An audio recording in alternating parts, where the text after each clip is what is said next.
যারা দেশে আছে অনেকে মনে করে দিয়ে কুয়েত আসলে মনে হয় টাকা টাকা, আসলে এমনটা না। মনে করে যে 1 টাকা 400 টাকা কুয়েতি দিনার, আসলে এরকম না। মানে প্রবাস জীবনটা অনেক কষ্টের, প্রবাসটা এত সহজ না। প্রবাসে থাকতে হলে ধৈর্য শক্তি এবং মেন্টালি যে কষ্টটা এটা মাইনে নিয়ে প্রবাস জীবনটা কাটাইতে হয়।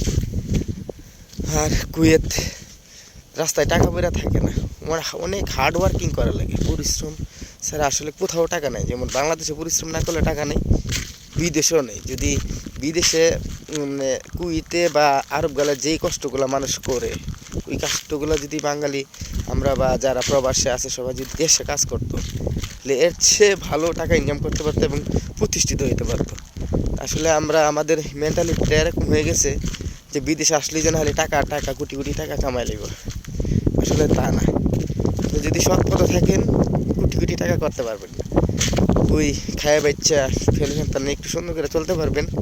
কিন্তু যে বিদেশ থাকে তার অতটা সুখ নেই, সে মানসিক প্রেশার, ঠিক আছে, তারপরে কাজের প্রেশার, সব কিছু নিয়ে বিদেশ করা লাগে। আর আমি একটা সাজেশন দিব, যারা দেশে আছেন বাংলাদেশেই ট্রাই করেন, কিছু করার সুযোগ থাকলে সেই সুযোগগুলো হাতছাড়া করেন না। বিদেশ যেই কষ্টগুলো করা হয় এটা বাংলাদেশে করেন, ইনশাল্লাহ সাকসেস হয়ে যাবেন। তো এই দেশে আসে না হলে টাকা রাস্তায় বেরা থেকে করে করে টাকা পাঠাই দিবেন, একদিনের 400 টাকা ইনকাম করে নেবেন, না তা না ভাই, এতটা সহজ না। রাস্তায় টাকা বেরা থাকে না, টাকা ইনকাম করে নিতে হয়, অনেক হার্ড ওয়ার্কিং করা লাগে, বিলের মধ্যে থাকতে হয়, 55-56 ডিগ্রির মধ্যে কাজ করতে হয়, ঠিক আছে। সব কিছু মিলাইয়া অনেক কষ্ট, আমি যেটা বলবো। সো চেষ্টা করবেন দেশে কিছু করার জন্য, দেশই সবচেয়ে বেস্ট। নিজের দেশ যেমনই হোক দেশে কিছু করার চেষ্টা করেন।